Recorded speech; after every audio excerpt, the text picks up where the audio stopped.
તો સૌરાષ્ટ્રના યાત્રાધામ વીરપુર જલારામ ખાતે લોકદરબાર યોજાયો હતો, જ્યાં રાજકોટ જિલ્લાના ગ્રામ્ય એસપી હિમકરસિંહના અધ્યક્ષસ્થાને યોજાયેલા લોકદરબારમાં પત્રકારો, વેપારીઓ, અગ્રણીઓ અને ગ્રામજનો જોડાયા હતા.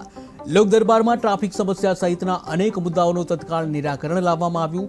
સાથે સાથે તેરા તુજકો અર્પણ કાર્યક્રમ હેઠળ ખોવાયેલા મોબાઈલ પાછા સોંપાયા અને શ્રેષ્ઠ કામગીરી બદલ પોલીસ જવાનોનું સન્માન પણ કરવામાં આવ્યું.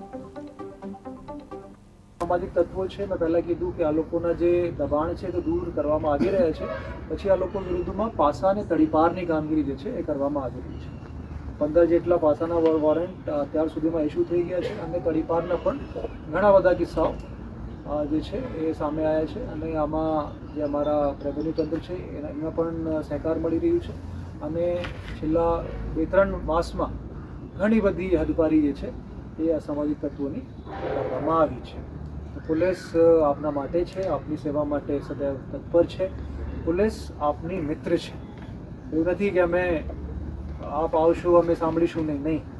અમારી જે ડ્યુટી છે, અમારા કર્તવ્ય છે કે આપની જે જેન્યુઇન રજૂઆતો છે એને સાંભળીને અને એના ઉપર આગળ એક્શન લેવાના છે.